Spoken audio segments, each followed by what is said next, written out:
예, 안녕하세요. 설특치과의 강진환 원장입니다.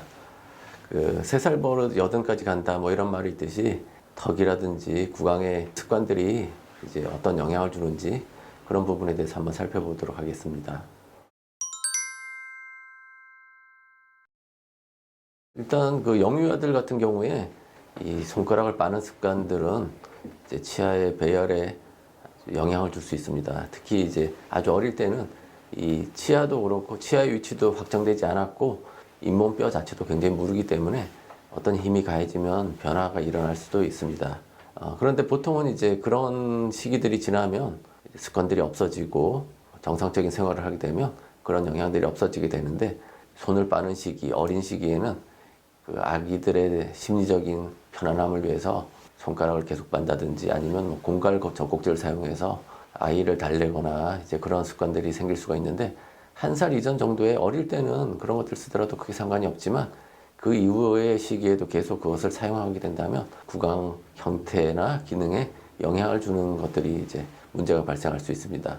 심한 경우에는 앞니가 뻗어진다든지 돌출입이 생긴다든지 그런 것들의 변화들이 생길 수 있는데, 그런 변화들도 이제 나쁜 습관들을 없애고 정상적인 생활을 한다면 다시 돌아갈 수가 있습니다. 대부분 손가락으로 미는 힘이 작용되는 것을 입술이 반대로 작용하는 힘을 가하기 때문에 이제 치아라는 것은 항상 혀와 입술의 균형점에 위치하게 되는데, 그런 힘의 균형이 이루어지면 다시 치아 배열도 정상이 될 수 있고 여러 가지 문제가 없어질 수도 있습니다. 하지만 그런 균형이 깨지는 경우, 아까 했지만 공갈 젖꼭지를 오랫동안 사용한다든지 24시간 동안 손가락을 물고 있다든지 그런 것들이 이제 변화를 일으킬 수가 있겠죠. 환자들 같은 경우에 이제 가끔씩 저희한테 이제 물어보는데, 우리 애가 손가락을 자꾸 물고 있어요. 그래서 돌출입이 된 것 같아요. 이렇게 물어보는데, 사실 또 그건 좀 다른 문제 같아요. 왜냐하면은 이제 손가락을 무는 습관 같은 경우는 사실 그렇게 오랫동안 지속되지는 않거든요. 그래서 보통 이제 우리가 잠깐 관찰할 때 무는 습관이 있더라도 그 습관을 24시간 지속돼 하지 않는 이상은 반대로 작용하는 힘이 존재하기 때문에 이제 영구적인 변화를 일으키지는 않는데, 오히려 나중에 얘기할 부분이겠지만 혀의 위치가 변해서 지속적으로 이 앞니를 민다든지 그런 아래턱을 민다든지 하게 되면 그것들은 이제 변화를 유발할 수가 있습니다.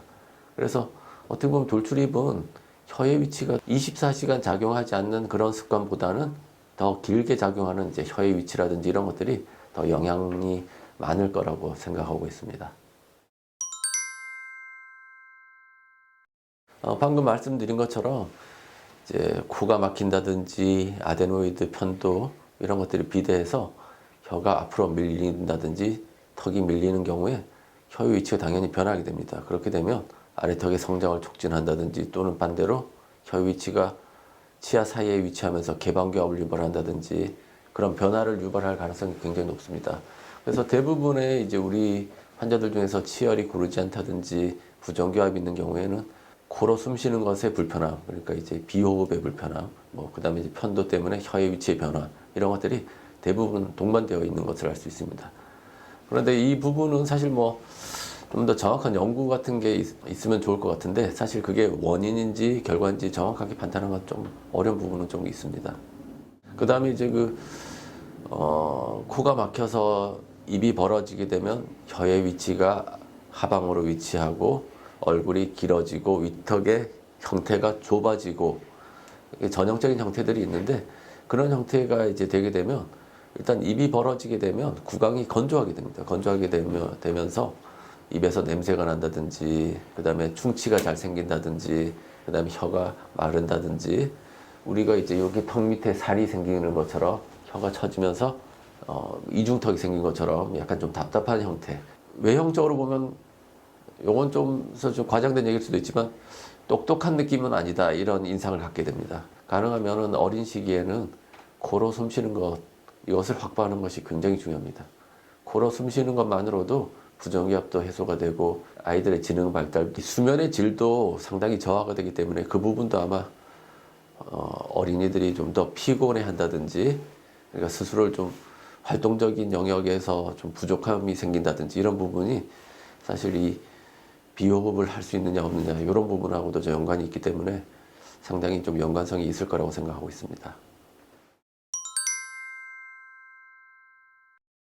그 이갈이 같은 경우는 이제 그 이갈이 원인은 여러 가지가 있는데 심리적으로 굉장히 불안하다든지 스트레스를 많이 받는 경우에 그런 환경에서도 이갈이가 생길 수 있고, 또 하나는 각각의 위턱과 아래턱에서 치아들이 발육하게 되는데 그런 발육 위치들은 사실 이게 이가 잘 맞을 수도 있지만 그렇지 않을 수도 있어요. 그렇다 보니까 이 치아를 불편한 부분을 갈아 없애는 느낌, 이런 것들이 일종의 좀 이갈이라고 할 수 있습니다.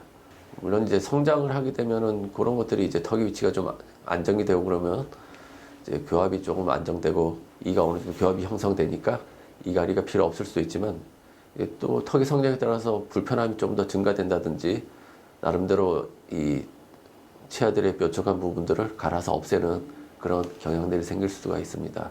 그런 것들이 뭐 스트레스와 연관되면 좀 더 심해질 수도 있고 턱관절 문제를 유발할 수도 있습니다. 이갈이 자체는 뭐 치아의 손상을 유발할 수도 있고 이제 턱관절이라든지 관절 주변의 근육의 통증을 유발할 수도 있고 외형의 변화도 유발할 수 있습니다. 그렇기 때문에 가능하면은 잘 해결해주고 치료해주는 것이 좋다고 생각합니다.